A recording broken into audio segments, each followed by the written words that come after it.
자, 22대 국회 출범 이후에 처음으로 대통령실 참모들 전원이 국회에 출석을 했습니다. 역시나 시작부터 고성이 난무했는데요. 이 기싸움을 걸어오는 야당에 여당에서는 민주당의 아버지가 그렇게 가르치더냐라는 말까지 나왔습니다. 함께 만나보시죠. 자, 대통령 비서실장님, 오늘 업무 보고하는데 네. 아무런 자료를 준비해오지 않은 이유가 무엇입니까?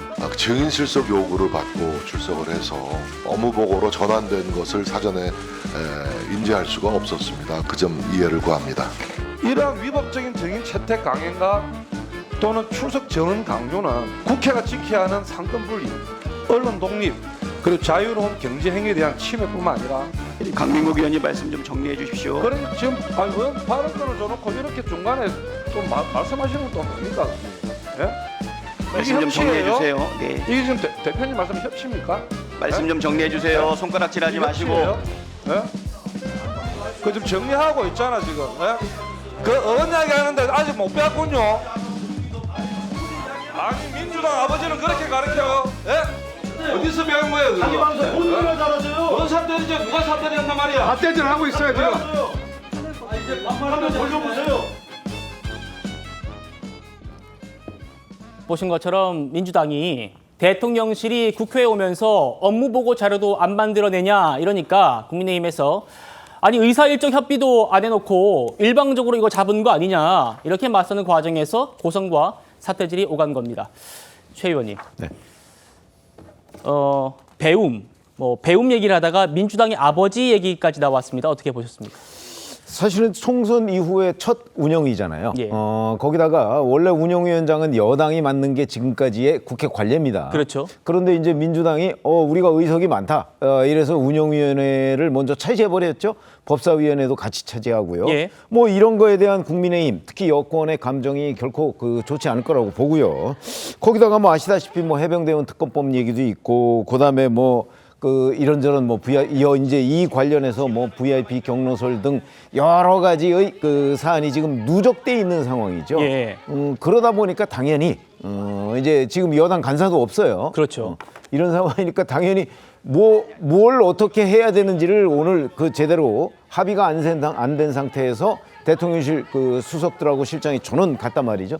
그러니까 당연히 말이 곱게 나올 리도 없고 또 그에 대해서 박찬대 지금 운영위원장이 여당 의원들이 이제 이리저리 발언하는 거에 대해서 이렇게 좀 토를 달면서 자꾸 제지하려는 움직임도 있어요. 그러다 보니까 이제 여당에서 그에 대한 반발도 당연히 있을 수밖에 없고 그래서 예고된 설전, 예고된 공방, 저는 이렇게 분석합니다. 예고된 공방이다. 김진욱 대변인께 여쭤보겠습니다.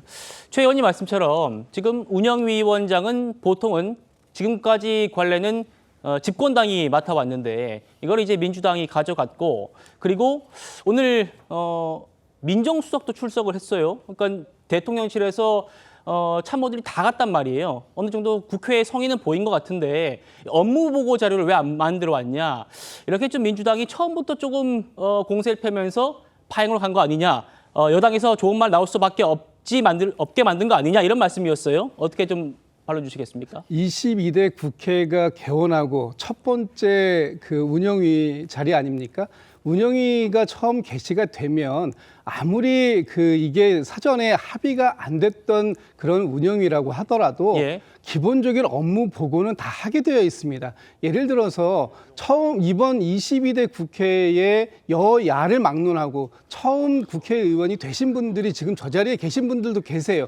그렇다면은 대통령실에서 오늘 왔을 때는 최소한 대통령실이 가장 기본적으로 가지고 있는 조직이라든지 아니면 대통령실이 그동안 추구해 왔던 정책 방향이라든지 이런 정도의 기본적인 운영위에 보고되는 자료, 아주 기본적인 자료 정도는 가지고 왔어야 되는 게 아닌가라는 일단 말씀을 좀 먼저 드리고 예. 또 하나는 지금 국민의힘에서 계속 삼권 분립을 얘기하고 있지 않습니까? 또 대통령실에서 삼권 분립을 얘기하고 있는데 오늘 국민의힘의 의원님들께서 보여주신 모습을 보면 과연 대통령실과 같은 국민의힘 의원님들이 대통령실을 보호하기 위한, 변호하기 위한 변호인으로 나오신 건지 아니면 입법부의 한 기관으로서 그 행정부에 대한 감시, 견제 기능을 하기 위해 나오신 것인지 예. 의문을 가질 수밖에 없는 대목이 있다. 지금 뭐 말씀 중에 뭐 민주당의 아버지가 그렇게 가르치더냐라고 말씀하시는데 예. 아니 일반적으로 우리가 싸움하다가도 부모 얘기하는 순간 싸움이 더 커지는 거 아닙니까? 더 격해지는 거예요. 예. 저게 그냥 민주당에서는 왜 회의 운영을 이렇게 하십니까? 이런 정도 해도 되는 거 아니에요? 근데 대뜸 민주당 아버지가 그렇게 가르쳤냐라고 얘기하면 이거는 뭐 회의하자는 얘기가 아니고 싸우자는 얘기밖에 안 된다. 그런 측면에서 보면 예. 오늘 강민국 의원님이신가요? 그 회의 자리에서 저런 식의 발언, 그것은 결코 앞으로 운영위가 정상적으로 진행되는데 바람직하지 않은 방향이다. 이런 말씀 좀 드리고 싶습니다. 알겠습니다. 부모님 얘기하면 성날 수밖에 없는 거 아니냐 이 말씀인데 민주당의 아버지, 이게 실제로 부모님 얘기하는 게 아니고 약간 민주당의 아버지라는 그 논란을 비꼬아서 좀 얘기한 것 같은데 알겠습니다. 박상수 변호사님 어떻게 보셨어요?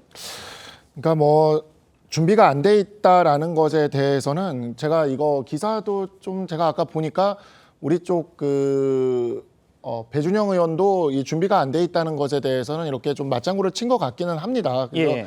그러한 부분들에 있어서 국회를 좀 더 이렇게 존중하는 모습을 보여주는 것은 앞으로 좀 필요할 것 같긴 한데 운영위원장 자리 자체가 원래는 여당이 하던 곳이죠. 여당이 하던 자리를 이렇게 차지하고 앉아 있는 상황이고 이러한 부분들에 대해서 조금은 신경전이 펼쳐진 것이 아닌가 싶습니다. 그리고 아까 김진욱 대변인께서 부모님 얘기하면 성을 낼 수밖에 없다고 하셨는데 이거는 약간 제가 듣기에는 아버지인 걸 인정하신 건가 싶은 생각이 약간 들기는 해서 예. 근데 이 민주당의 아버지라는 이 표현은 참 민주당을 위해서도 좀 극복해야 되는 표현이 아닐까라는 생각은 듭니다. 알겠습니다.